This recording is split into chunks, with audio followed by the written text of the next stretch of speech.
Hi friends, welcome to our YouTube channel. Friends, చూసుకున్నట్లయితే మనకి 2025 సంబంధించినటువంటి జేఈ నోటిఫికేషన్కి సంబంధించి మనకైతే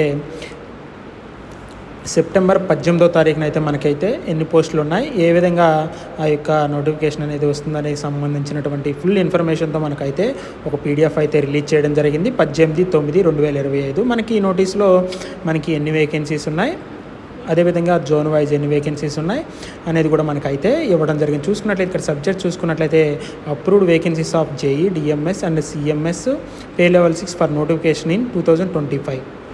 చూసుకున్నట్లయితే జేఈ అండ్ చూసుకున్నట్లయితే ఈ యొక్క సిఎంఎస్ కెమికల్ కానీ డిపో స్టోర్లు కానీ వీటికి 2025కి సంబంధించినటువంటి జేఈకి అప్రూవల్ అయితే రావడం జరిగింది. అదేవిధంగా రెఫరెన్స్ రైల్వే బోర్డ్స్ లెటర్స్ మనకి 2025 ఈ విధంగా మనకి లెటర్ నెంబర్ కూడా ఇవ్వడం అయితే జరిగింది.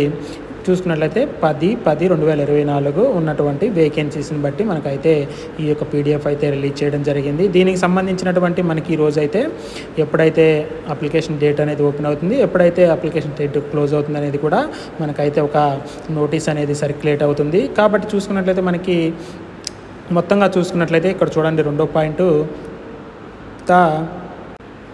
the competent authority has approved is issued centralized employment notice for 2,570 vacancies in 35 categories in junior engineers, depot material superintendent and chemical and metallurgical assistant, all in pay level 6 for the year of 2025 given below. అంటే 2025 సంవత్సరానికి సంబంధించి junior engineer, అదేవిధంగా depot material superintendent and chemical and metallurgical laboratory వీటికి సంబంధించినటువంటి మేమైతే vacancies అయితే మేమైతే ఇక్కడైతే 35 కేటగిరీస్కి అప్రూవల్ అయితే ఇవ్వడం జరిగింది. దీనికి సంబంధించినటువంటి నోటిఫికేషన్ 2025లో వస్తుంది అనేటువంటి ఇన్ఫర్మేషన్ అయితే మనకైతే ఇవ్వడం అయితే జరిగింది. ఈ విధంగా మనకి 2025లో వచ్చేటువంటి జేఈ నోటిఫికేషన్కి మొత్తం 2,570 పోస్టులకు గాను 35 కేటగిరీల్లో మనకి ఈ యొక్క నోటిఫికేషన్ అయితే రావడం జరుగుతుంది. కాబట్టి దీనికి సంబంధించినటువంటి ఇన్ఫర్మేషన్ మనకి సెప్టెంబర్ 18వ తారీఖే ఇవ్వడం జరిగింది. మనకి ఈ రోజు అయితే ఒక నోటీస్ అయితే సర్క్యులేట్ అవుతుంది. ఆ యొక్క నోటీస్ని అయితే ఒకసారి చూద్దాం. మనకి ఇచ్చినటువంటి ఈ యొక్క పీడిఎఫ్లో మొత్తం జోన్ వైజ్ ఎన్ని పోస్టులు ఉన్నాయి కూడా మనకైతే ఇవ్వడం జరిగింది. మనకి ఎస్సీఆర్ జోన్కి వచ్చేసరికి 82 పోస్టులు అనుకుంటా మొత్తం కలిపి, అదేవిధంగా ఎస్ఆర్ వచ్చేసరికి 210 ఎన్నో ఉన్నాయి. చూసుకోండి ఒకసారి పీడిఎఫ్ అయితే డౌన్లోడ్ చేసుకుని. వీడియో చూసే ముందు లైక్ చేయండి, అదేవిధంగా సబ్స్క్రైబ్ చేసుకోండి, అదేవిధంగా కొత్త వాళ్ళకైతే షేర్ చేయండి.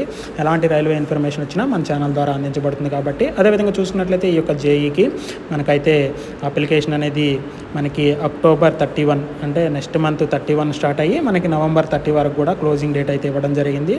కాబట్టి ప్రతి ఒక్కరు అయితే మంచిగా ప్రిపేర్ అవ్వండి. మొత్తంగా చూసుకున్నట్లయితే ఇక్కడ లెవెల్ 6 మనకి బేస్ ఇనీషియల్ పే వచ్చేసరికి 35,400, మొత్తంగా పోస్టులు వచ్చేసరికి 2,570 అనమాట. మనకి దీనికి సంబంధించినటువంటి నోటిఫికేషన్ అనేది ఫుల్ నోటిఫికేషన్ మనకి అక్టోబర్ 31 అయితే అంటే దానికి ముందు ఒక 2 days ముందైనా రావడానికి అయితే అవకాశం ఉంది. కాబట్టి ప్రతి ఒక్కరు కూడా జేఈ నోటిఫికేషన్ వచ్చేసింది. కాబట్టి ప్రతి ఒక్కరు అయితే మంచిగా ప్రిపేర్ అవ్వండి. ఉన్నటువంటి 2024లో వచ్చినటువంటి నోటిఫికేషన్కి ఏ విధంగా చదివారో ఆ విధంగా అయితే మంచిగా అయితే ప్రిపేర్ అవ్వండి. అదేవిధంగా 2024 వచ్చినటువంటి జేఈ నోటిఫికేషన్కి ఎవరైతే సెలెక్ట్ కాలేదో వాళ్ళందరూ కూడా ఈ యొక్క నోటిఫికేషన్కి అయితే మంచిగా ప్రిపేర్ అవ్వండి. ప్రతి ఒక్కరు కూడా ఆల్ ద బెస్ట్. ఎలాంటి సందేహాలున్నా కింద కామెంట్ బాక్స్లో అయితే కామెంట్ అయితే చేయండి. ప్రతి ఒక్కరు కూడా ఆల్ ద బెస్ట్.